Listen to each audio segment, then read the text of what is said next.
Friends, welcome to Biology Made Easy. Today in this video, we'll discuss the characters of the stem and how it is modified. So usually you know that when the seed germinates, the radicle gives rise to the root while the plumule gives rise to the shoot. So what are the characters of this shoot system under which this stem is coming? So usually it comes out from plumule. Then it is always positively phototropic.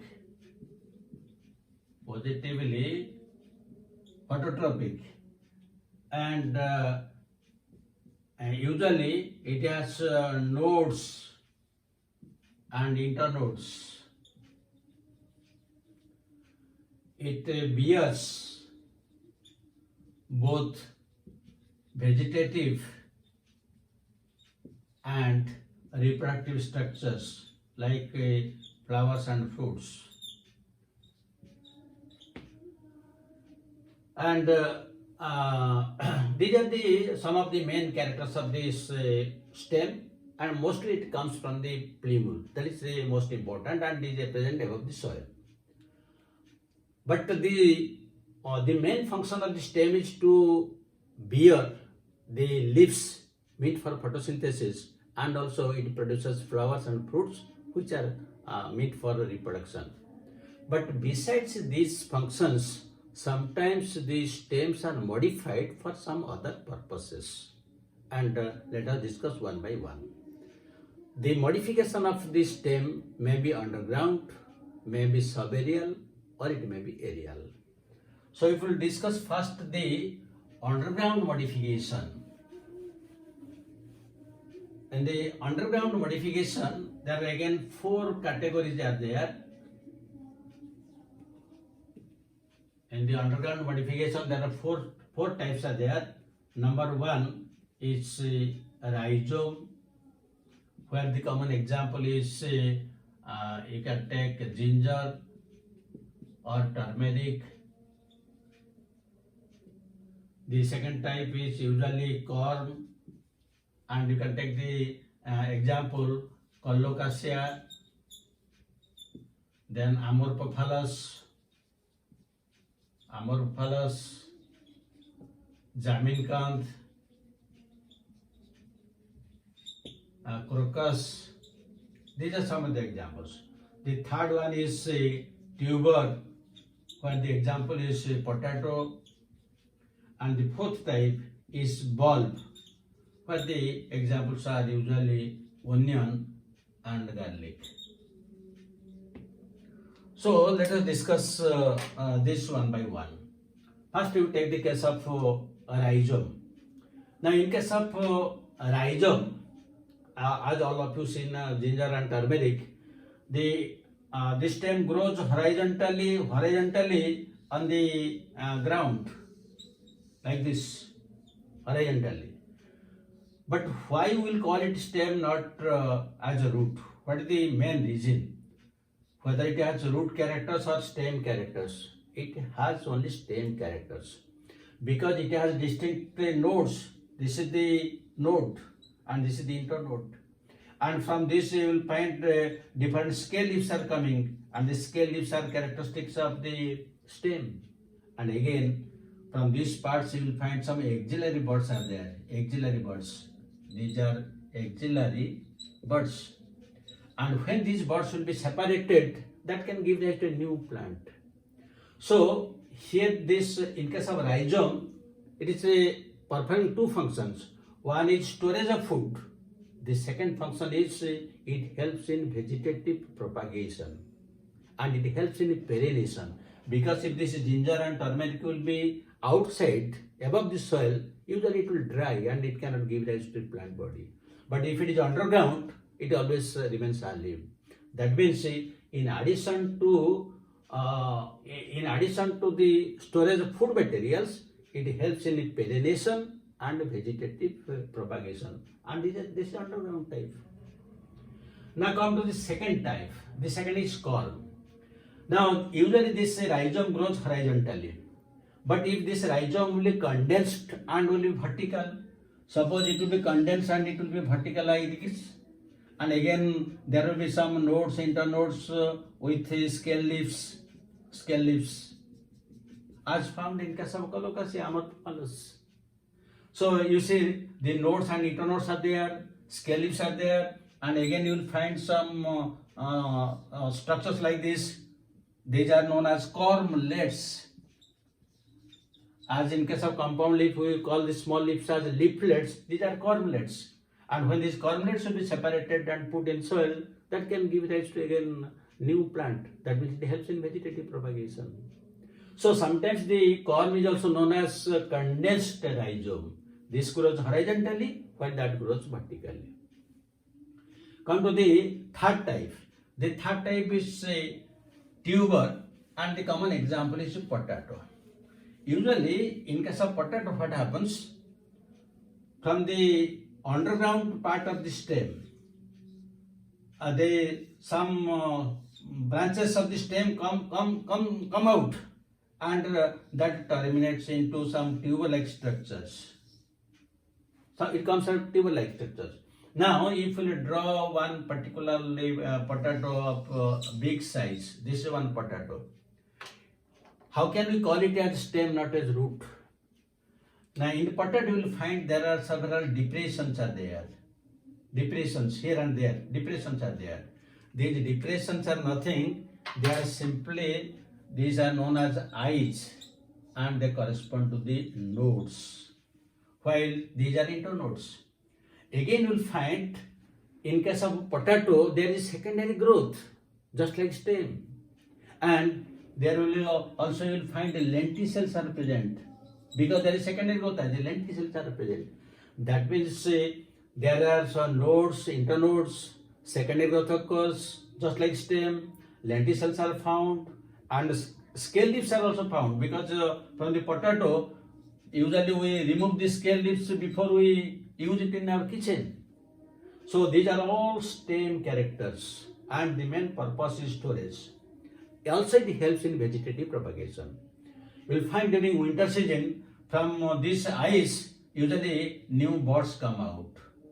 And if these buds will be separated and put in the soil, it will give rise to one plant. This will give rise to one plant, that will give rise to one plant, because it helps in vegetative propagation, in addition to storage of food.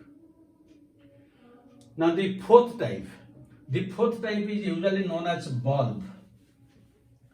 Usually, in case of onion and garlic, we have seen that the onion and garlic, they are surrounded by a thin, dry scale leaf that is known as tunica.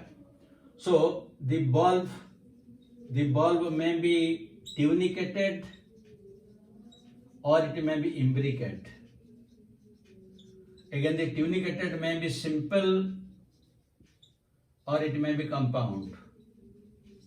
Simple example is onion, compound example is garlic, and imbricate example is lilium.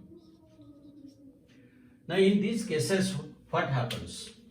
Now you take the case of the onion. In case of onion, this is the stem from which the scale leaves come out.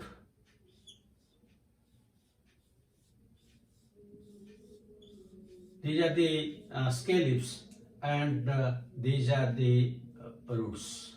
That means this is the stem, these are the roots, and these are scale leaves. These are the scale leaves. That means in case of bulb, the stem is maximum condensed, and this is not edible. Because when we eat this onion, we just remove this stem part. This is not edible, and it is maximum condensed. And from this, the edible part are only the scale leaves. And from within the scale leaves, you will find some buds are coming out. Some buds, these are axillary buds. And again, you will find during winter season, from the onion, the axillary buds are coming out, and they are giving rise to new plants.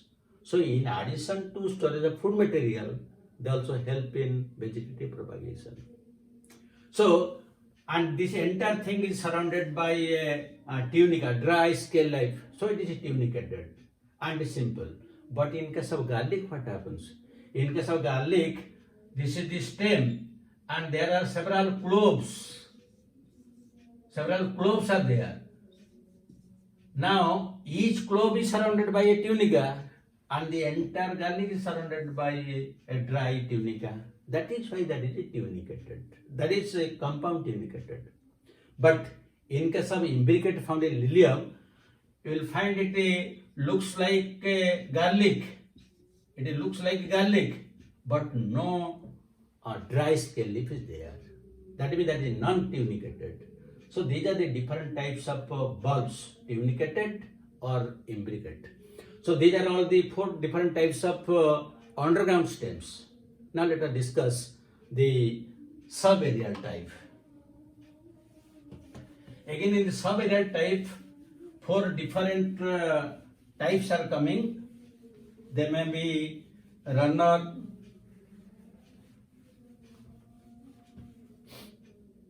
so usually they may be runner or stolon subaerial type. Number 1 is runner.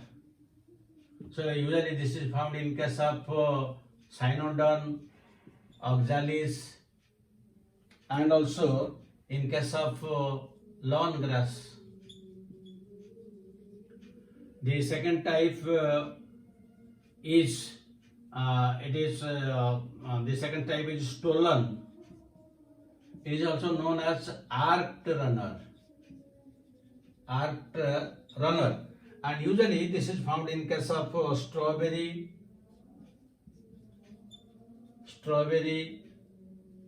then jasminum, and also in case of this is also found in case of colocasia. Then the third type is usually known as offset, which is commonly found in Eichhornia,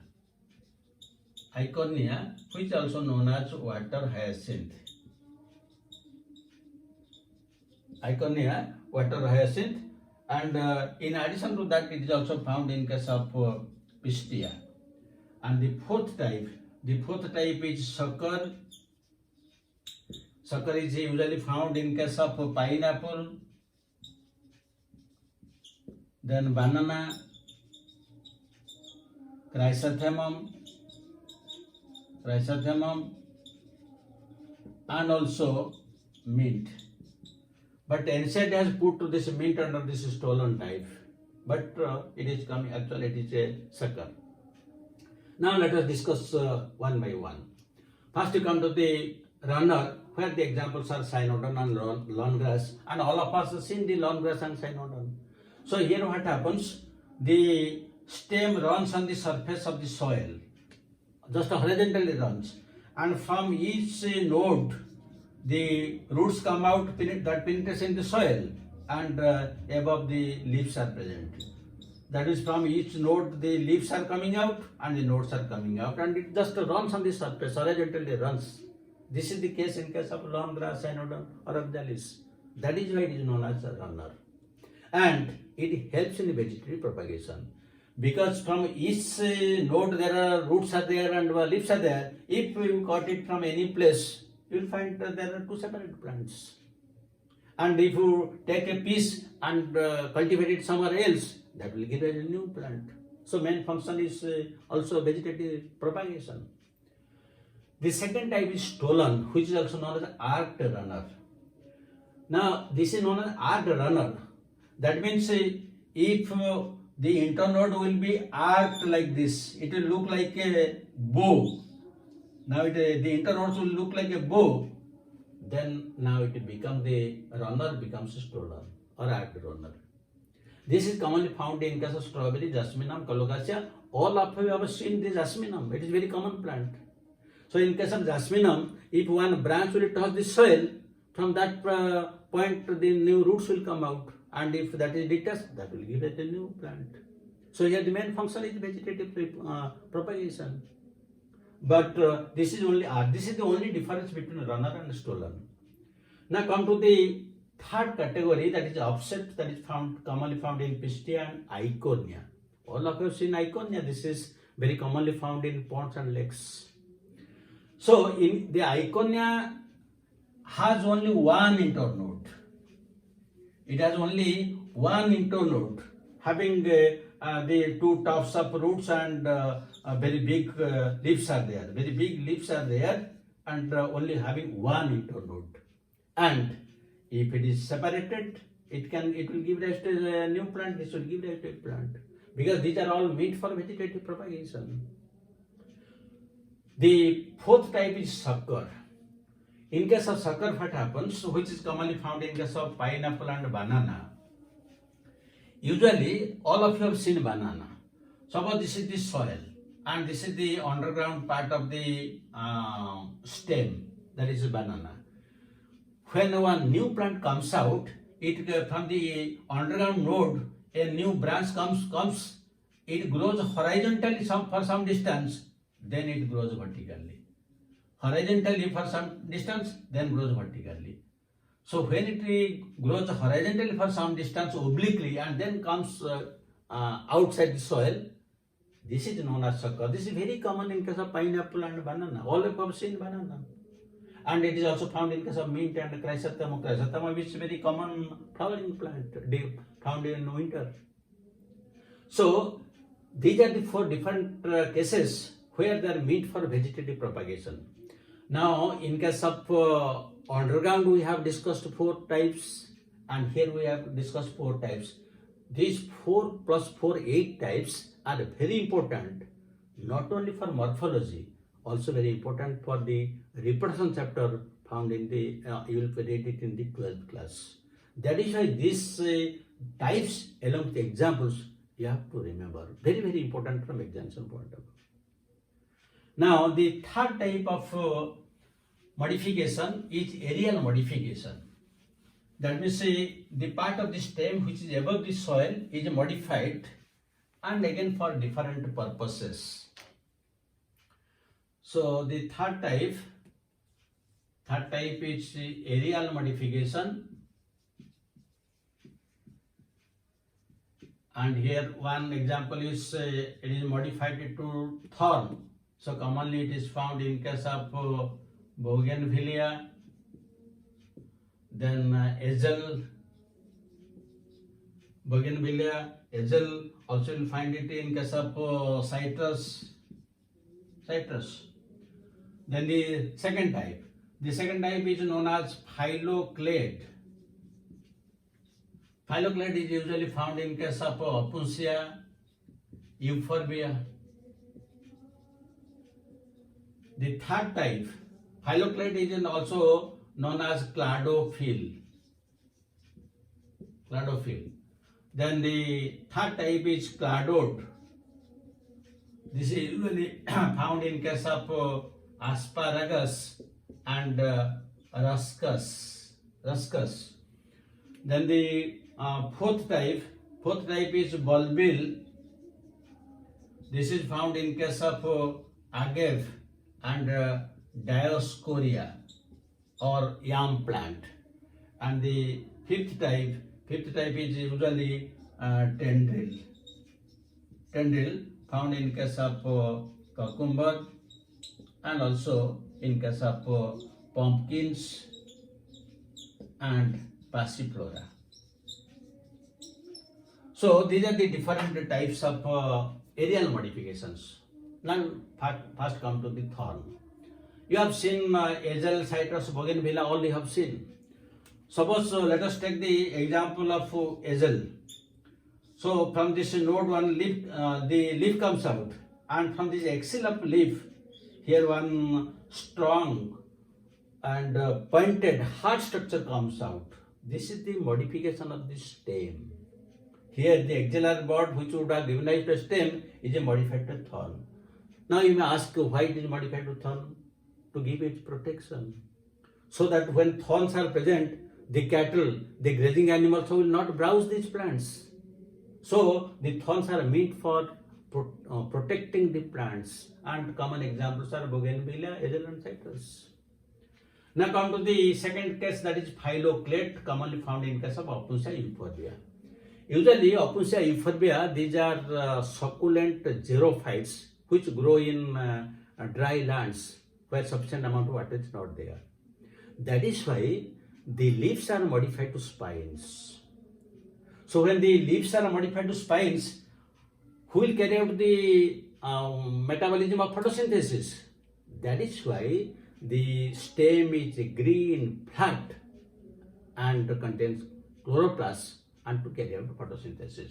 So if I have seen in case of Opuntia, suppose this is one Opuntia plant.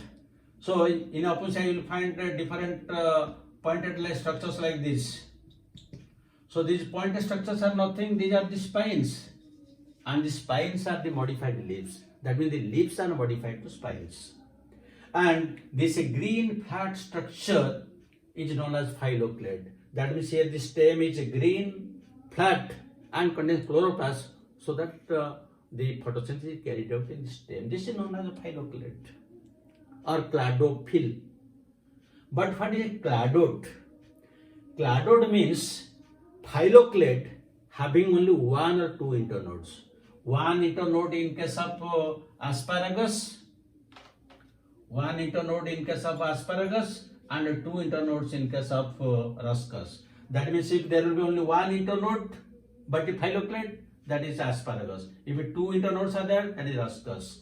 That means the cladodes are also coming under phylloclades, but specially a specific name is given as a cladode. That means if in the examination question will come regarding asparagus or ruscus, and the answer should be cladode, but suppose in the choice cladode is not there, but phylloclade is there. So naturally the phylloclade will answer, because the cladode is a type of phylloclade. Now the next one is bulbil.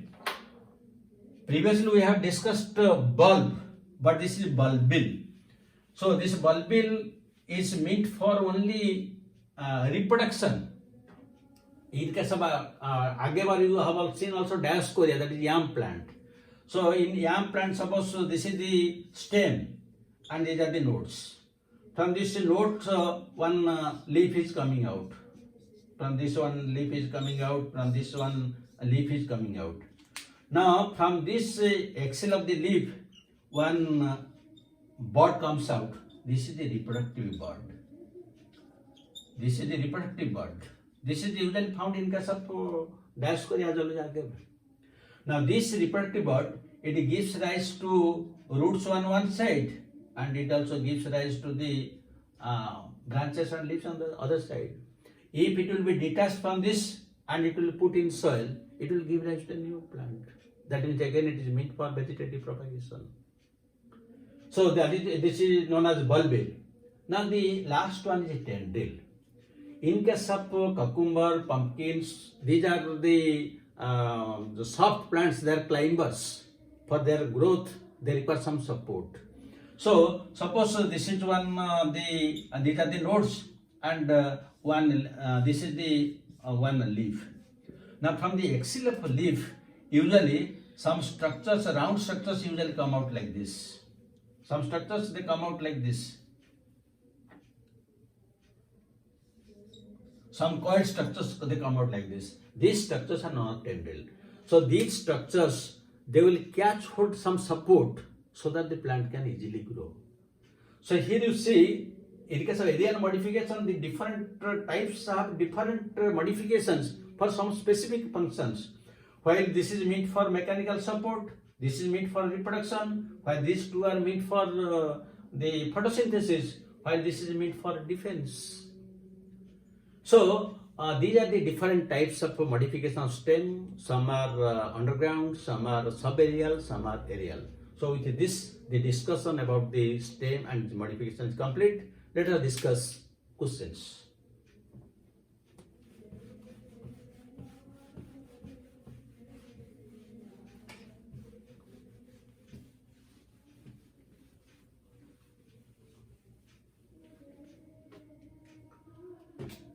Number one question: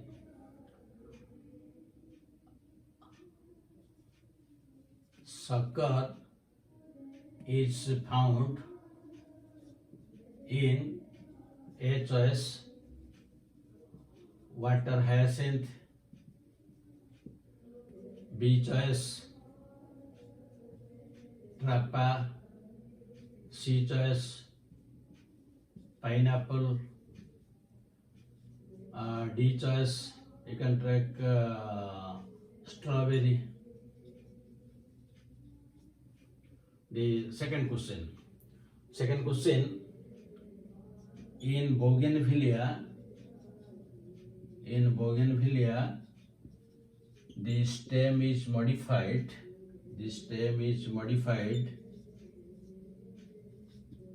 into A choice bulb, B choice bulbil, C choice thorn, D choice cladode. So these are the type of questions which are usually asked in all national type of examinations. I hope now you have very clear understanding about the different modifications of the stem. Thank you very much for watching the video. God bless you. Have a good day.